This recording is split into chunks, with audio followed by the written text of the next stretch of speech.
that's central to the work that we're doing. So we're going to go ahead and get started. We have nearly 600 people registered for the call today, but in the interest of time, we're going to get started. First of all, I want to welcome everybody to today's call to talk about the crucial role that childcare plays in our recovery in the state of Ohio, and thank Senator Portman for being with us today. For those of you who know, I'm Shannon Jones. I'm the Executive Director of Groundwork, Ohio, and we are the early childhood advocacy and policy organization in the state of Ohio. And so we're focused on all of the issues in the prenatal to 3 space. And we're going to be moderating this call, but we really want to hear from not only our senator, but we also want to hear from our panelists who are going to set the stage for us. We know that we're waiting for the senator. He's actually walking back from some votes right now, and his staff Hey, Shannon, is on the line. I just walked in the room. Oh, awesome. How are you? Good afternoon, Senator. Thank you for joining us today. Of course. Thank you. We really appreciate your participation in this call, and I was just setting it up and thought that we'd like to go through just a little bit of level setting and how the support that the Congress has given to childcare has filtered down to the state of Ohio, and then really let the experts who are on the panel to share a few minutes, and then we'd love to hear from you and allow you a chance to not only speak, but to ask the panel any questions that you might have. We have over 600 or nearly 600 people registered for the call, so there's a lot of people who are interested in it. So with that, we'll just go ahead and get started. I wanted to share with you, why don't you go to the next slide, please? I wanted to share with everyone Senator Portman, a little bit of biographical information. You all really know him. He's been serving as our United States Senator since 2010. He's really active on the Senate Finance Committee and chairs the subcommittee on Social Security, pensions, and family policy, among other things. He's also the co-founder and co-chair of the bipartisan Senate Career and Technical Education Caucus.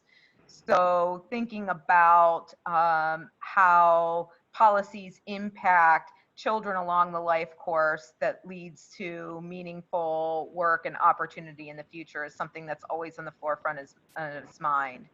So thank you again for being here. I wanted to just share with you some basic information about COVID-19's impact on childcare. Just to let you know that all of our childcare programs in the state of Ohio were forced to close on March 26th, unless they were operating under a pandemic childcare license, which was a temporary license that was established for the purposes of the pandemic. And that license really restrict ratios, group sizes, and required a lot more health and safety considerations. And those licensees were only able to serve essential workers. And so that license lasted through May 31st. Prior to the pandemic, we in Ohio served about 117,000 children in our publicly funded childcare system. And for Ohio, that's at 130% of federal poverty or less. So it's one of the lowest eligibilities in the country. That's on any given day. So during the closure period, that number dropped from about 117,000 to about 15,500.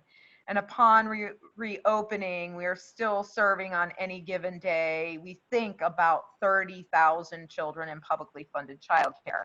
We know that our childcare system is serving a lot of other children in the private marketplace as well, but we know that the numbers on those children are substantially lower as well. So for Ohio, Our distribution for the first CARES Act funding, which was $3.5 billion, that our Ohio portion was about $120 million. That first 60 million of that went to pay for the pandemic childcare that we talked about for our publicly funded childcare system, those families that were considered essential workers.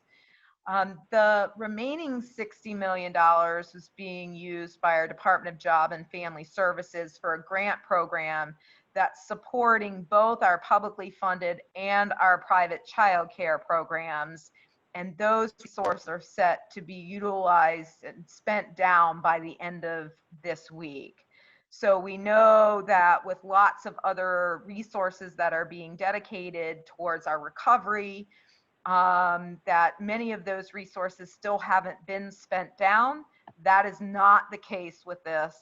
What we do know is that based on the recent survey that's going to be released here by the National Association of the Education of Young Children, for which we put a big extra effort around oversampling in Ohio because we really wanted to understand the capacity issues, is that we're predicting that at 80% capacity, if our programs are operating at 80% capacity, 53% of the programs in Ohio are expected to be closed within 6 months if they do not receive additional support.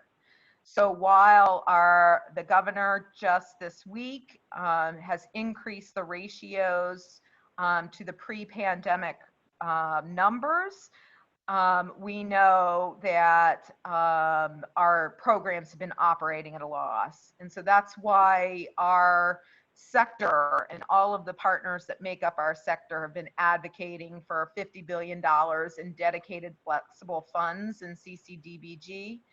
And that would provide about $1.6 billion to Ohio to support the system.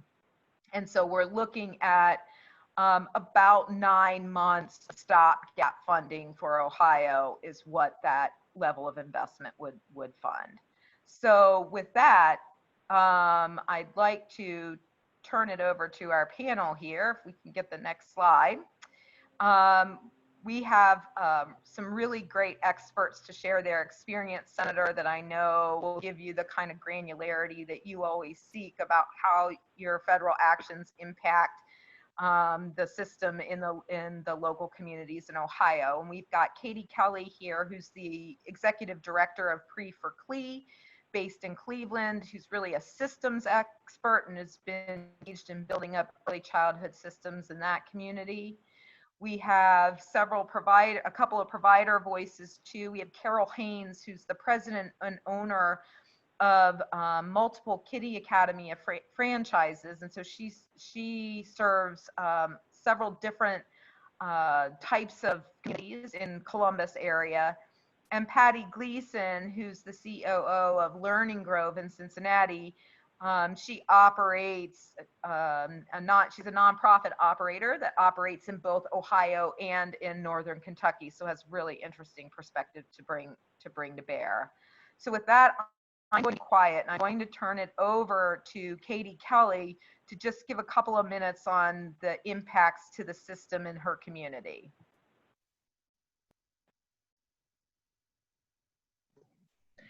Thanks, Shannon. And thanks so much, Senator, for joining us today, and for everyone who's joined the call.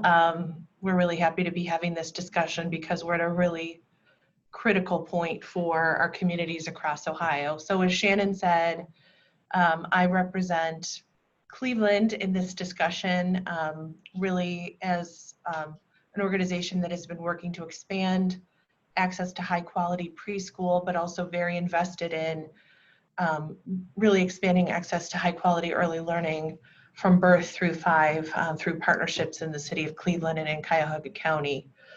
So that's the perspective that we bring to this conversation, but also we've worked very hard with partners across the state to understand what our system needs during this critical time. And as Shannon said, what we now face is a completely unprecedented set of challenges we already had a system, and I know that you've had many of these conversations with us over the years, that is very strained, that is underfunded, and that really operates on the margin, both from a financial perspective and also being able to attract enough qualified staff, and really having all the resources we need to offer a high quality early learning opportunity for every child in Ohio. It's something we've been working very hard on. Our federal state partnership has worked well, and we'll talk more about that in a minute. But where we are now, as Shannon said, is really a crisis point. The state has done so far what it could do with the initial set of federal dollars through the CARES Act. That has helped programs remain open during this time. It's helped them to reopen. But as Shannon said, it's not enough to keep them solvent. And many of them, really what we're hearing from the field is many of them are only weeks away from permanent closure. This is not a small disruption for them. And it really is several factors. One is some sites have not yet reopened because they're concerned about the health and safety of their staff or the families that they served, or both. We do have somewhat of an older workforce in some areas of our early learning sites, that a workforce that themselves experience great amounts of poverty.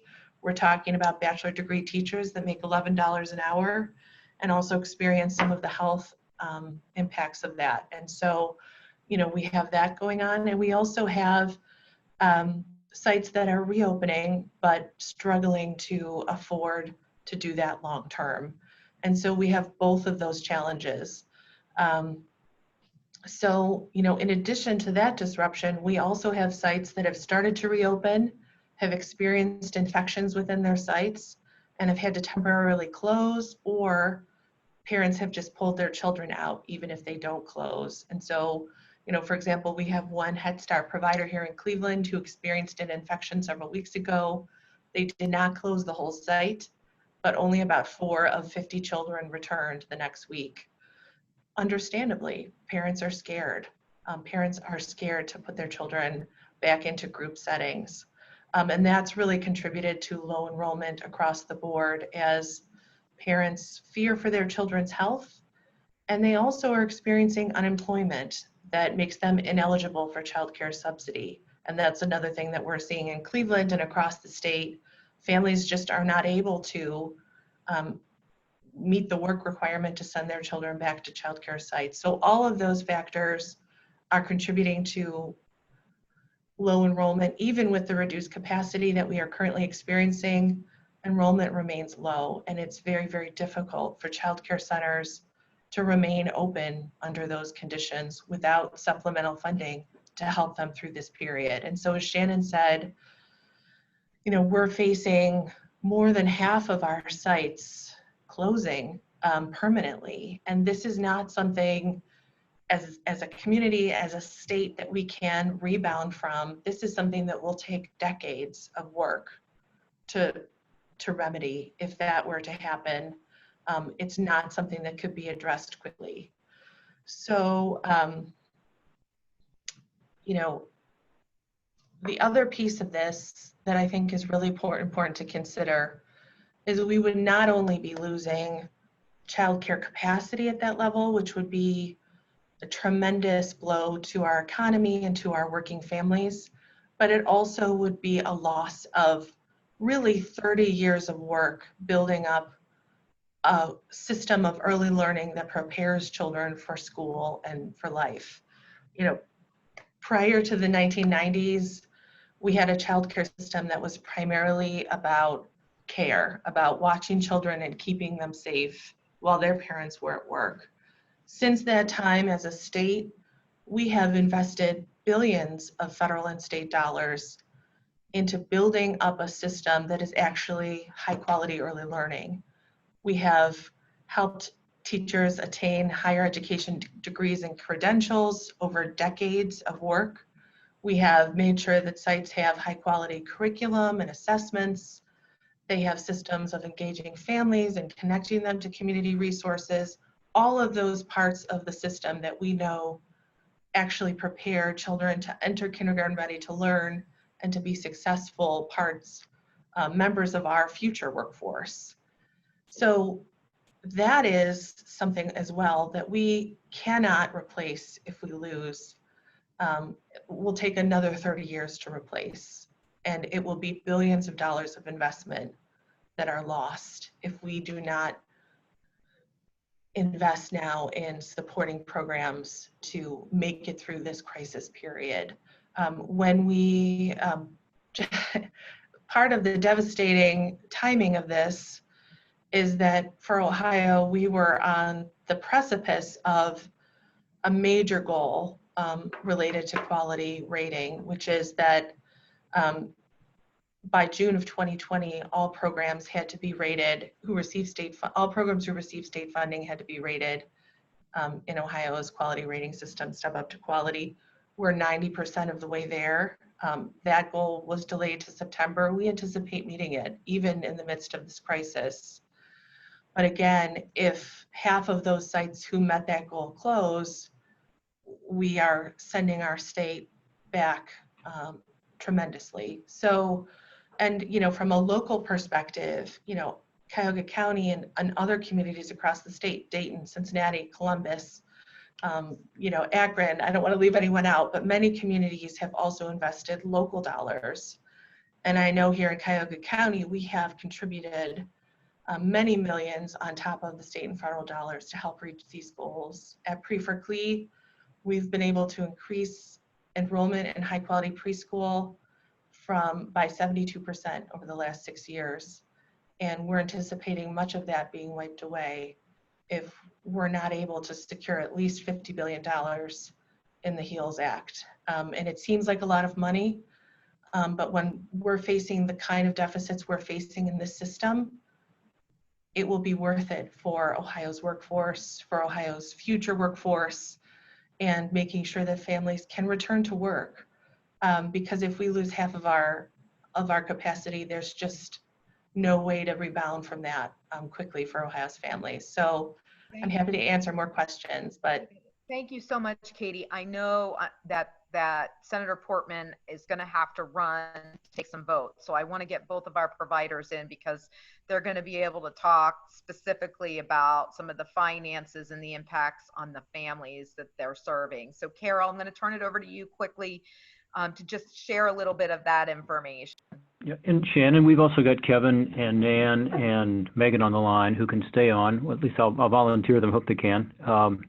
When I've got to run, go vote. But I want all this information, but I also want to have a chance to say a little something. So if we can, we've got about 15 minutes or 12 minutes left, I guess, before the vote closes. So if we could do short presentations, that'd be great.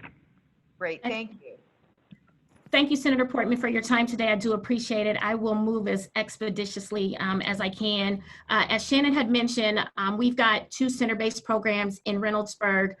We also are latchkey providers for our local school district. We service 700 students in the Reynoldsburg area. We have a center in Hilliard as well as downtown. Our downtown center had a soft opening on January 20th. We had a grand opening on February 20th, and then on March 20th, we were closing the doors for that pandemic timeframe. And so we have kind of been through a flight of emotions. Our centers serve in Reynoldsburg. We have a large subsidy population that we do service those families in our community there, whereas Hilliard and downtown are private pay centers specifically. And so here in the last 24 hours, even in Columbus, it's been kind of a whirlwind in that Mayor Ginther announced local grants for providers that take care of low-income families. And so that covers, half of our centers, as well as we've had a change in our ratios. And so that has really been driving our revenue during this pandemic for centers and center-based care. One of the other things that really drives that is that caregiver confidence. And so we've been really trying to keep our finger on the pulse of how parents are feeling. And we see that based on our attendance. And so what my concern is that, even as we open these ratios, we've got to find a way to increase caregiver confidence so that families are, again, returning their children to care. We're also concerned that even though we're going to open ratios, we want and expect our revenue to kind of follow that, but we know that attendance will be down. We've had some significant issues with our workforce, and I have struggled even with looking staff in the eye and having to tell them that we've got to lay them off. We had to go through our staff because a lot of our staff members were over 62, and so 9 of our folks we laid off immediately. But Reynoldsburg sits in an area where our positivity rate is the highest in Franklin County. And so 13%, over 13% of folks that are getting tested are coming back positive. And so that's going to impact the revenue that we're able to see. What we do know is that in the bill as it sits right now, that $5 billion is on the table, but we know that that's not enough. Really $50 billion that ask is that bare minimum to stabilize our industry so that we can really look towards more long-term solutions and really build that value-based budget. Some of the things that we know have not yet been addressed, but we want to make sure that Congress really has that opportunity right now to truly disrupt the status quo and ensure that childcare and the funding, that we have the funding to truly exit this crisis. We want to make sure that providers can stay open. I'm talking to families just as receiving the information yesterday, and really it's about 50-50 as to whether parents are okay with putting their children in the environment where the ratios and group sizes are a bit higher. And so we're working with our leadership, and we're going to make a tiered system to kind of identify how we phase back into increasing our numbers. But we are experiencing a significant revenue loss. Our expenses are higher, but we know that we're serving students that need to be in our care. And so we're really counting on Congress to help us continue with the robust system and continue to allow us to root our efforts in our community on this road to recovery. And so we want to make sure that we stop funding ECE through low teacher wages and poor career lattices. We want to make sure that we have the funding to address this crisis, and we know that that $50 billion ask will get us there. And so we're asking you, Senator Portman, to take a look at that and see what you can do to increase those dollars. Thank you so much, Carol. Carol, I'm going to, Patty, I'm going to hold off for just a minute because I know the senator is really tight on time for a vote, and I want to get him in so he has a chance to speak. And his staff said that they're going to stay on and engage with some questions for the panel once we give Patty a chance. So, Senator, I'm going to turn it over to you because I want to make sure you get a chance to address the group. Well, thanks. Yeah, and I want to ask some questions. First of all, thanks to Katie and Cheryl for that great explanation, and Shannon for all your work over the years on this. I've watched Shannon from her days as a young congressional staffer to becoming a leader, not just in Ohio but in the country, on these issues of infant mortality and social determinants of health, an issue that she kind of helped me get into, that I'm taking the lead on here among the senators. And then just generally with regard to watching out for our kids, including preschool and childcare. And so thank you all for what you do every day. We're in a bind right now. I mean, a lot of people who are working don't have childcare as an option, and so it's tougher for them to go back to work. So this is related to our economy too. We're spending a lot of time talking about the unemployment checks and, you know, whether we're paying too much because most people on unemployment are getting more, you know, not to work than to work. And I think that's an issue, but childcare may even be a bigger issue. So for those interested in the economy, which I hope we all are, we want parents to return to work and not feel like they can't find a safe environment for their kids in order to do that. And, you know, as Cheryl said, some parents aren't going to believe that anything's safe right now, and I get that. But it's time that we're having this call since Senator DeWine or Governor DeWine just said that on August 9th, you guys can go back to your ratios. And you know, for a lot of parents, I think they're going to feel comfortable with it as long as you let them know what you're doing to keep them safe.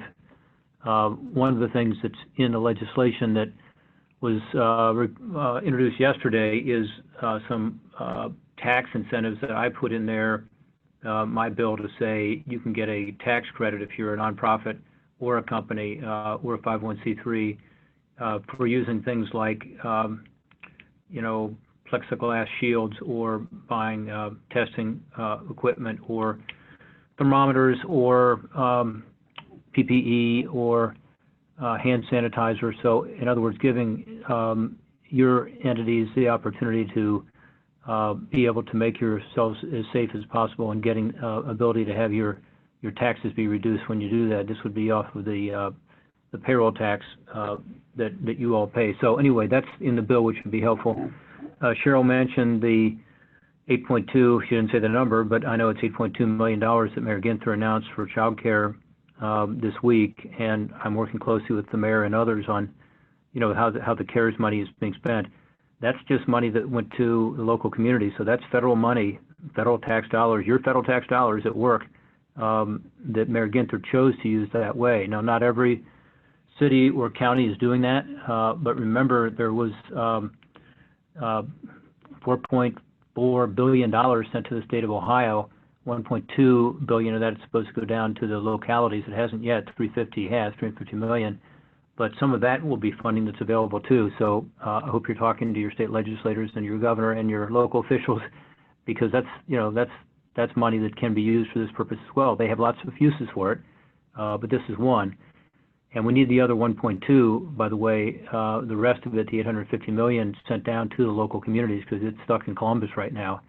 And Shannon, I'm making some of your former colleagues in the General Assembly unhappy because I'm raising that issue every day, as I did yesterday in my press call, because that money was supposed to go, to our local communities for, among other things, these kinds of services. There was also $3.5 billion in the CARES Act, and that was focused mostly on the Child Care Development Block Grant, more for low-income kids. But that $3.5 billion also is some of the money that you're seeing already coming. In this next package, we'll see how much it is. I don't know what's going to happen. I was pleased to see that in the version introduced yesterday, there was $15 billion for short-term assistance to child care centers, operators, and providers. It also provides 9 months of financial assistance to providers to be able to open, so they don't have to worry about being forced to close again due to the lack of funds. And it does give the states a lot of discretion. The states, are told they have to ensure a diverse field of child care setting options, which would include, I think, everybody on this call. But a lot of this is up to the states in terms of, center-based, family, child care, faith-based options, and so on. But it doesn't have Washington red tape attached to it, so the money is very flexible, shall we say, which I think is good. And yet, again, you're going to have to work with the state to be sure that money is properly spent. The Democrat version, the HEROES Act, has $50 billion. That's also a $3.5 trillion bill, which makes everybody kind of nervous that we're spending our inheritance here.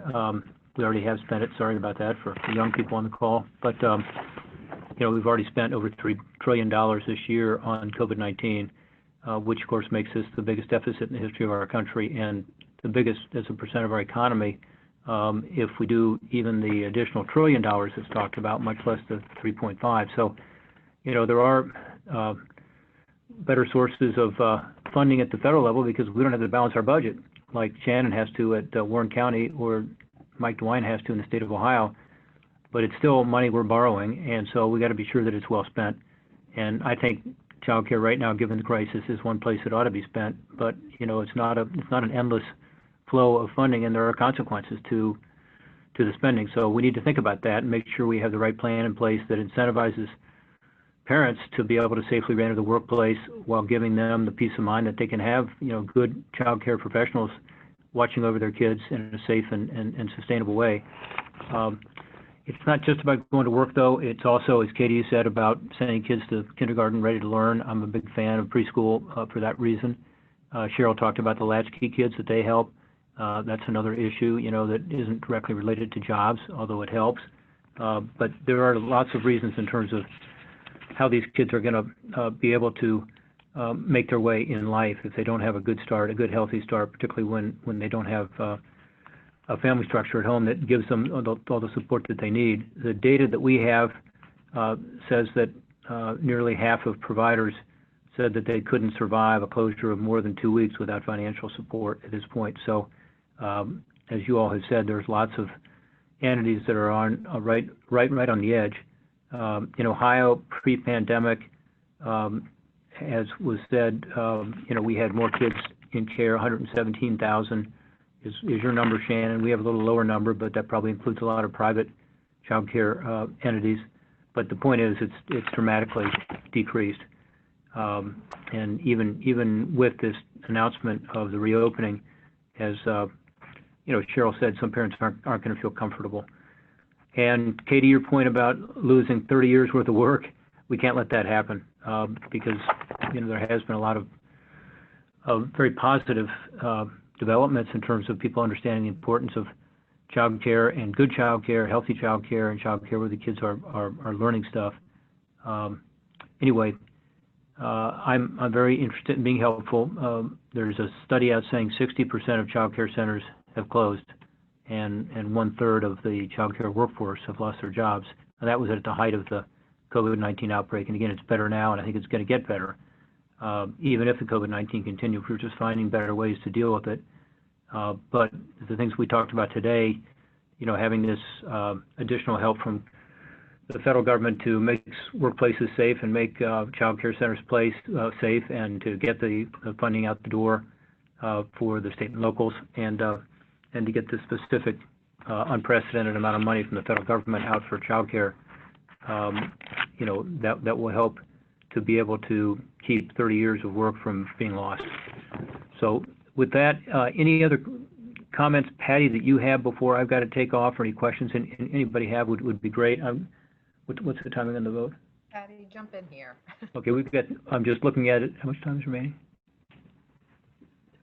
Okay, good. I've got about 7 minutes if you guys are okay with that. Great. So thank you, Senator Portman. Learning Grove is a new agency, started January 1st because of a merger of Cincinnati Early Learning Centers and Children, Inc. that both operated for 40 years. We believe that we could do better and more impact to the community working together. And we've been excited that in Ohio alone, we have 11 early childhood programs, all 5-star rated. 50% of our families are considered at risk or low income. We ran some programs for essential staff during the closure.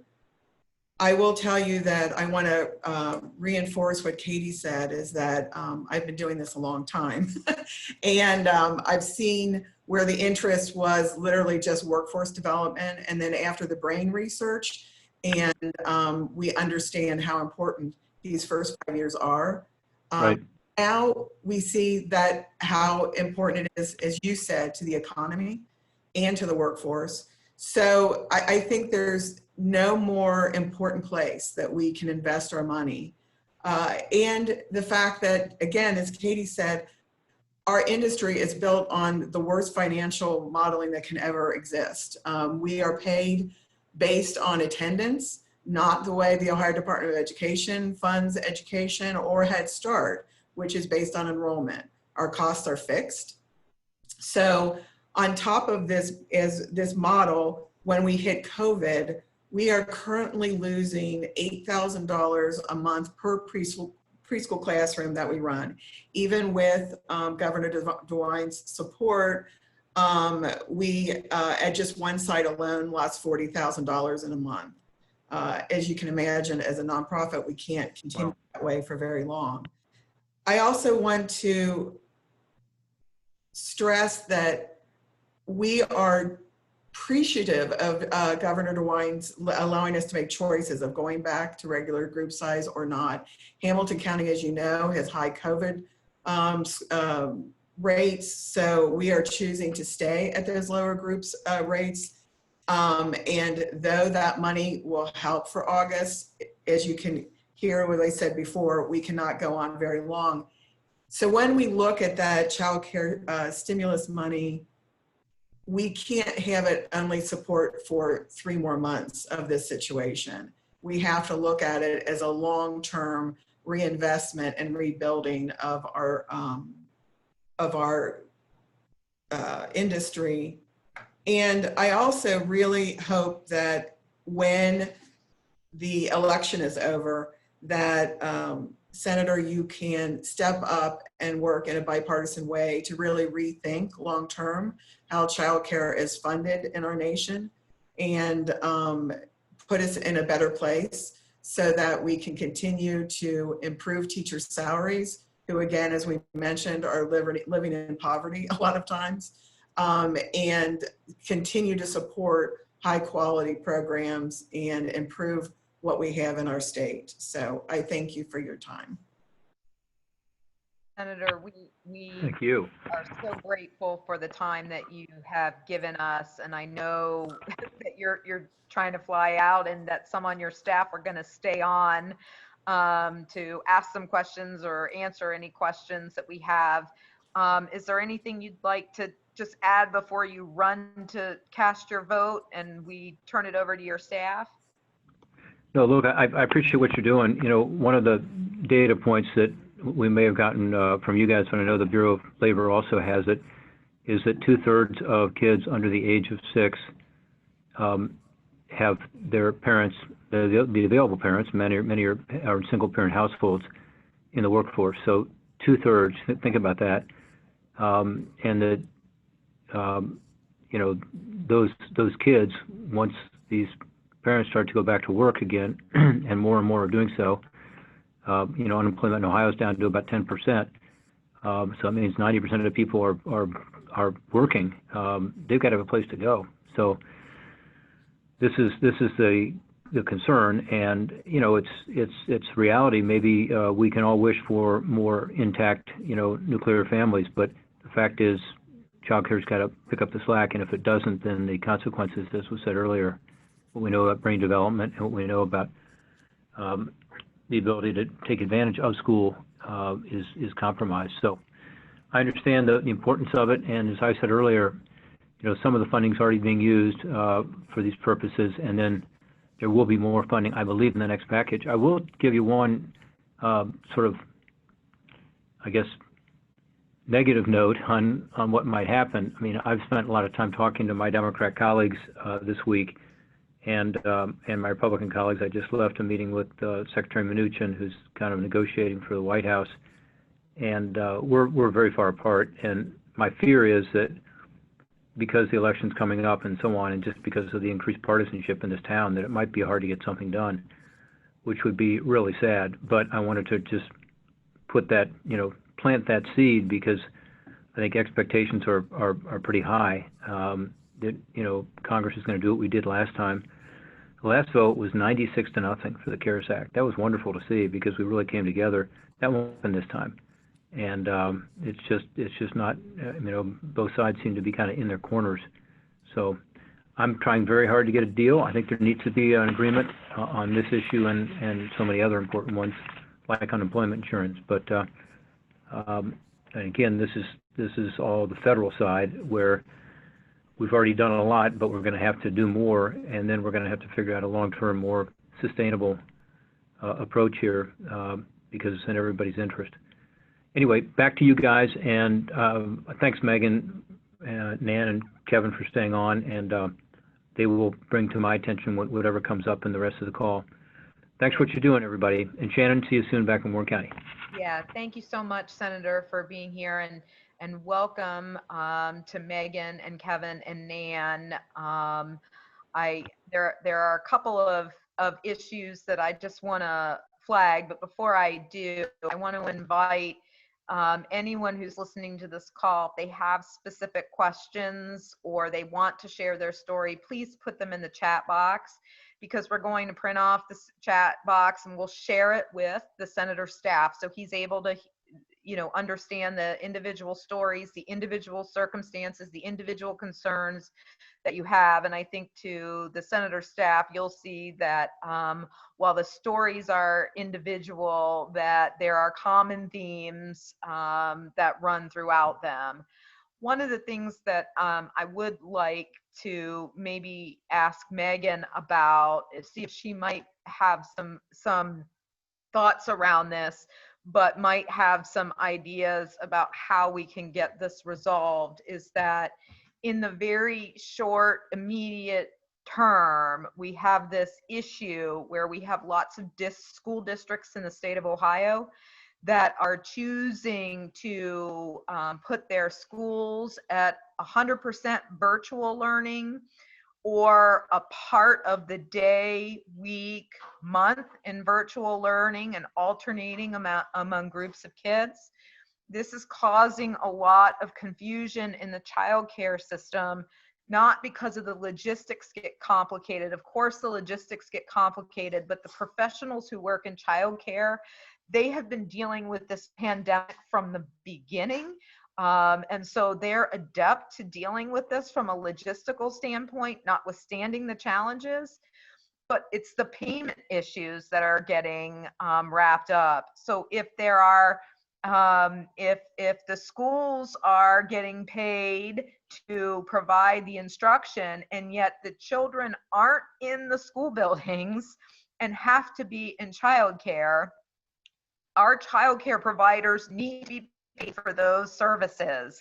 And there is a lack of clarity from the departments to be able to allow that funding to flow. And while that seems like a very technical issue, I'm going to tell you it's going to be the issue that could make or break not just the childcare system, but the success or failure of K-12 being able to open back up later next month. So I don't know if you have anything to share with that, or if this is a new issue for you, but I did want to elevate it because it is a huge concern for which we continue to wait for clarity from the feds on. Yeah, thanks, Shannon. So this is Megan Harrington, and yeah, you know, that is one, it is certainly an issue that, as you were describing it, I think we would all anticipate, and is something that makes sense as a natural cause of this. So I'm just curious, so are you looking for like the funding from this next package of CARES or some of the Title I funding, or do you know, have you identified the funding stream from the Federal Department of Education that you would want to tap into for this, or is that something that still is unclear? So I can't, you know, the issue is, I think, is whether or not for school age childcare, if they can be paid from the Child Care Development Fund, when traditionally, under normal circumstances, those children wouldn't be in the child care setting during that day part. And so you know, I can't speak to what you know, how much money is in there, and you know, when it's going to run out, or if they need more resources in it. But it's literally a function of you know, clearly stating that the state can spend these resources for this part of the day. It's usually only spent during the before care and after care times, not during the school day itself. So it sounds like added flexibility within CCDBG to clarify that the funding can be used for care that would be during the, you know, daytime hours. Yes, because so just be that up. Okay, that makes sense. Yeah, I mean, so look, we don't know who's paying. Does K-12 pay, or is there, you know, for that piece, or does the interpretation change under CCDF? There are regulations that limit, it's a specific regulation that limits childcare getting paid for the hours that children would ordinarily be in the school. And so, you know, there's not been a directive about the K-12 system, how, you know, if money's going to flow from them to the childcare settings, or if there's going to be an express, you know, the feds are going to expressly allow these funds that are typically restricted during these hours. Yeah, that's something, you know, I'd love to dig into it, and I can reach out to the department and try to see what they're thinking. But I think that's definitely reasonable. I mean, you would imagine that the dollars that are going for after school programs and CCDBG and some of these things, that they're, you know, as people try to adapt to this, that there would be the need to make those more flexible. So that's something I can definitely try to track down and circle back with you all on. Thanks for raising it.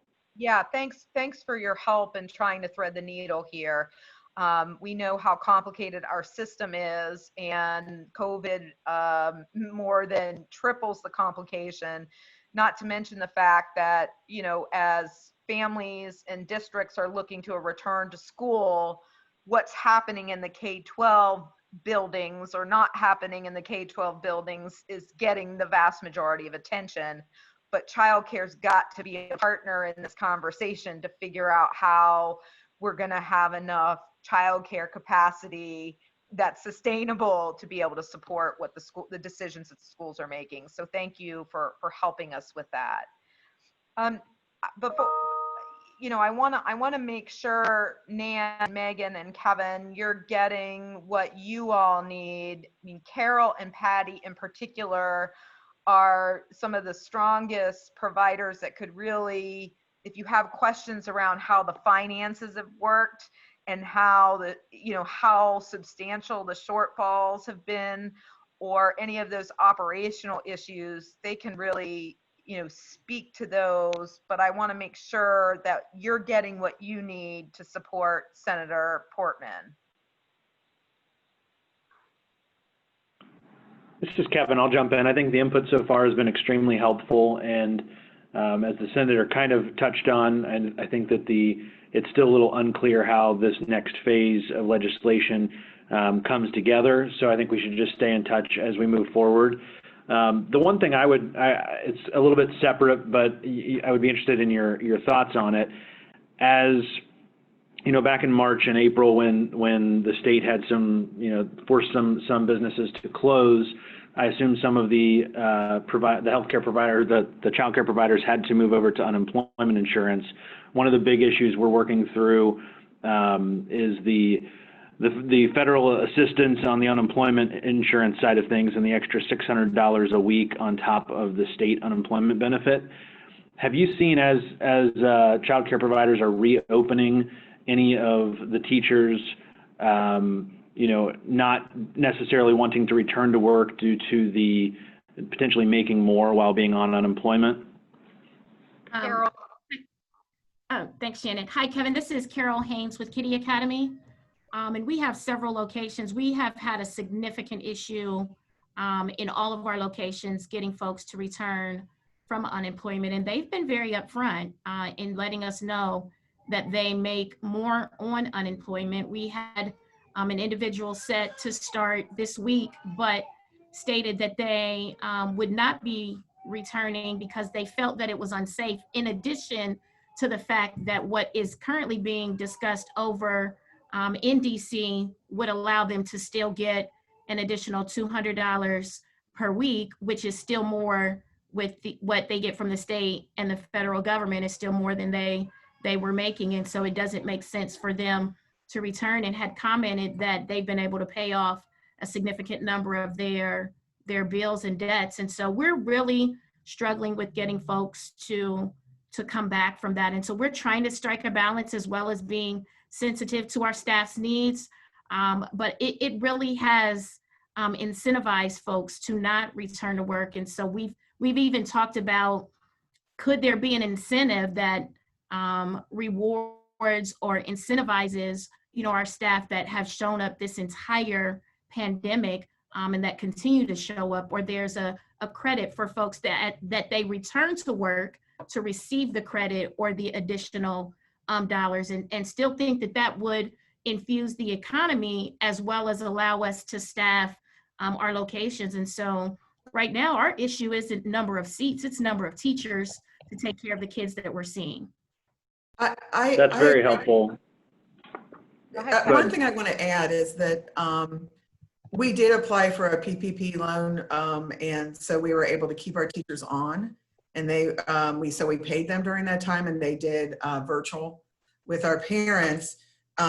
So we haven't had the issue of our people leaving and not coming back, but we are having problems with hiring, certainly. But I think when we get down to the bottom line, this entire issue is that our teachers are being paid poverty wages. So you know, God bless them that they can actually take care of their families a little bit better for a short period of time. So I think that's where, you know, our problem lies, period, is that this system does not support living wages for our teachers. So Yeah. I just wanted to add that.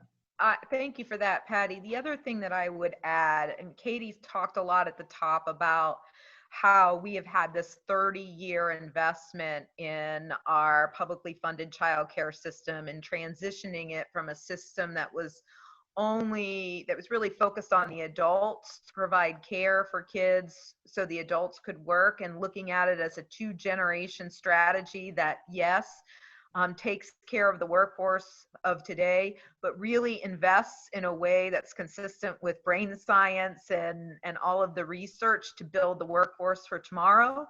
And you know, what Governor DeWine was able to do during the pandemic, during the closure, is protect some of that investment, at least initially, in our childcare capacity that we built up, you know, hundreds of millions and billions of dollars to be high quality in our publicly funded childcare system. He continued to pay the publicly funded childcare slots during the mandatory closure period of time, under the thought of preserving that capacity, that high quality capacity for our youngest and most vulnerable children. And so those, you know, many of those teachers, they were continuing to get paid and weren't pushed on the unemployment rolls, even though in many circumstances, they were no longer reporting to work. And in a lot of cases, these teachers were working with the community to help get the basic needs met of the families that they were serving. And so the governor should be commended for wanting to protect that investment that, you know, also happened to keep them off of the unemployment rolls. So it's true what Patty is saying as well, that, you know, there were a small percentage of providers that were able to take advantage of PPP and some of those other programs. And if they had, you know, they were able to continue to pay their employees too during this capacity, this mandatory closure time. And of course, you know, I think the broader point is our child care providers are trained. They, many of them have advanced degrees and are some of the most caring and dedicated essential workers that there are. I'm inspired by them and their stories every single day. And the fact that we have not committed to the kind of quality that pays them a living wage is really an issue that needs to be, you know, that needs to be focused on. Not only do they deserve it, but it is crucial to the brain building activity that is actually happening in these settings. So I appreciate the sensitivity of Carol and a lot of the other providers that are dealing on the ground with the fact that there are huge staffing shortfalls. It was before COVID, and it is existing even more so during COVID. But we've got to focus on, you know, building a system that doesn't, you know, respect the high quality, well-trained employees that make up the system. Absolutely, and the one thing I would say on the one of the proposals that the senator had talked about is what's called a return to work bonus, where, you know, the current $600 a week expires at the end of this month, but when we first enacted that, we realized that it created a disincentive for people to return to the workforce as things are reopening, and the senator had proposed allowing people to keep a portion of that if they re-entered the workforce. We just want to make sure that we're not creating an environment where there is a disincentive to work and where people can make more money on unemployment insurance than they can in their previous jobs. So that's something that we're working through as we work through this next phase of legislation. The second thing I would note for those who have received PPP loans, there is in the bill that was introduced yesterday a second round of PPP loans for some of the small businesses who have been hurt the worst in this crisis. So if the small business had seen a 50% decline in revenues, they would be able to kind of go back and have a second round of PPP. So just as this moves forward, that's something to keep in mind for any of the smaller providers on the call who tapped into the PPP loans once. If they've seen a significant drop in revenues, they may be able to tap into that again. Kevin, do you know if the floor has been adjusted? One of the reasons why a lot of the small businesses that make up the childcare sector didn't even qualify for PPP is because the the revenue number was too big for them. They couldn't reach it. And so it's not that they couldn't utilize it, it's just it was made by a function of the law not accessible to them. Do you know if that issue has been addressed as you're thinking about future investments in this type of small business support? In terms of the floor, I mean, it's available to, I believe, any small business. There's a ceiling in terms of the total number of employees that a business can have, and there may be issues with what's called the affiliate rules, meaning if there are multiple locations under the same company, they may have more employees than would be allowed. But in terms of the floor, I know that this new round has a specific set aside for companies with 10 employees or less, for example. So I think that they would be eligible, but if there are any specific businesses who are interested, we'd be happy to look into it for them. Yeah, we know that there was some revenue amount that most of the childcare sector fell below. There's certainly some larger providers that have multi-sites that were able to take advantage of it, and certainly some of the large nonprofit sites that had perhaps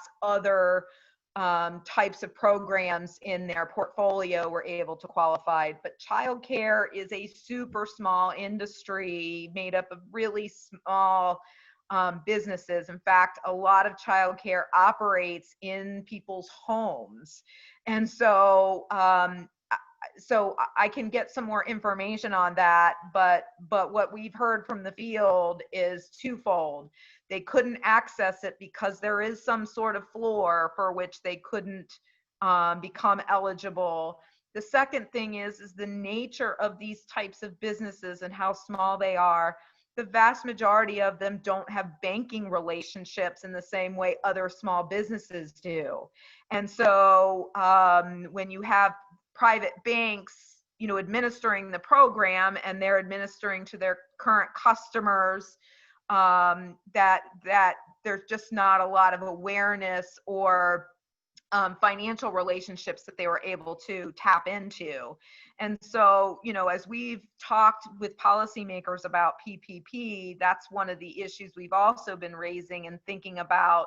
If you're doing set-asides that have to do with the numbers of employees or other types of policy levers, to consider that this is actually a vital infrastructure, and would it be appropriate to have a small carve out for the childcare industry so that we can make more of our childcare programs eligible through that conditional qualification. So some things to think about, and I can see that some folks are putting some feedback into the chat, and so we'll make sure we'll share that with you. But we think that those are two things that are keeping childcare out of that really necessary loan program. On the second issue there of the banks and the previous relationship, I know initially when the first round of PPP was enacted, pretty much I would say the banks were overrun, were overwhelmed with the number of applicants and interest. That has slowed as time has gone by.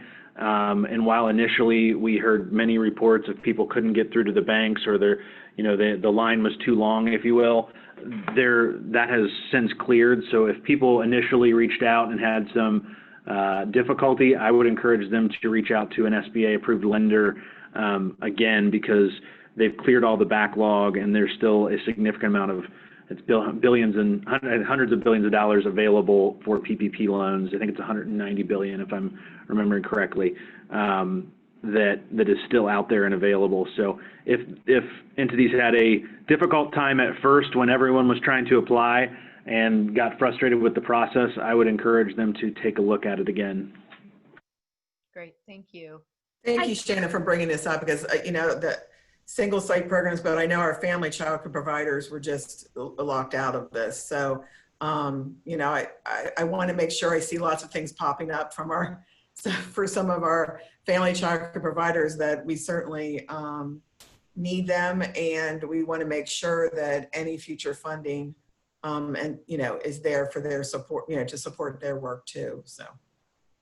I have a couple questions, Kevin, just really quick. One is, has there been any discussions regarding the SBA extending the 6-month principal and interest payment on SBA loans? For PPP in particular, or SBA loans that were obtained prior to COVID? Prior to COVID, so the 504, 7A, those types of loans? I am not positive, but we can look into that for you. Okay, thank you very much. And I think then the other question I had is around the PPP program as it sits and written right now. Does that include the fact, or is that more of a carve out, that there's a requirement that the business sits in the low income census tract, or is that still open to small businesses, but the low income census tract is just a carve out? My understanding is that the first round of PPP and the second round would be eligible to any small business, regardless of where they're located. Okay. Thank you. Katie, I want to give you the last word here, because I know we're at 4 o'clock now.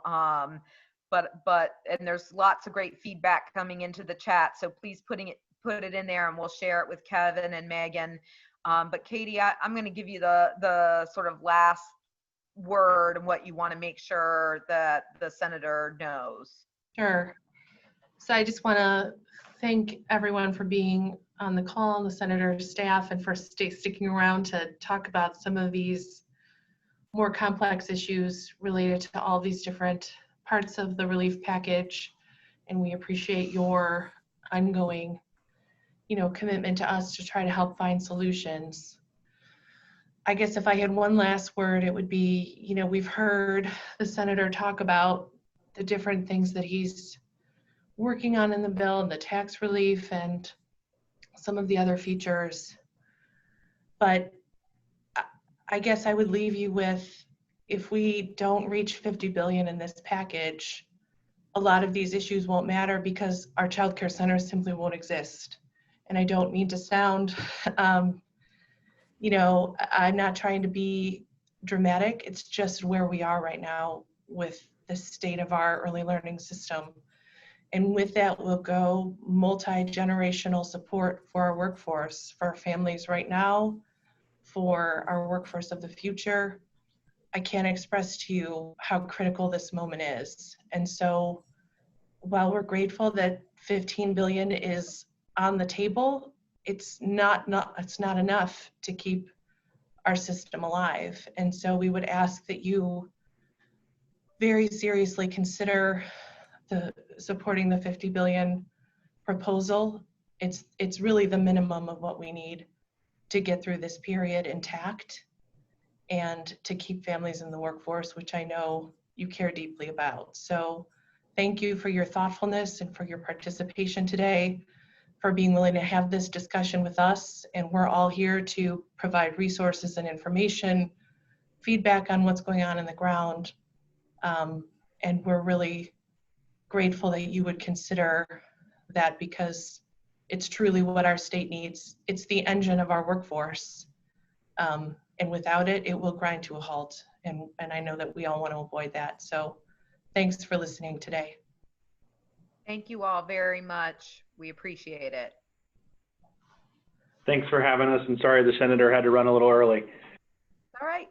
We understand. We appreciate his interest and understanding that childcare are literally the first responders of our economy, and we need his strong voice to make sure there is a childcare sector so our economy can get back to humming again. So thank you all, Kevin, Megan, and Nan, for helping us with this conversation.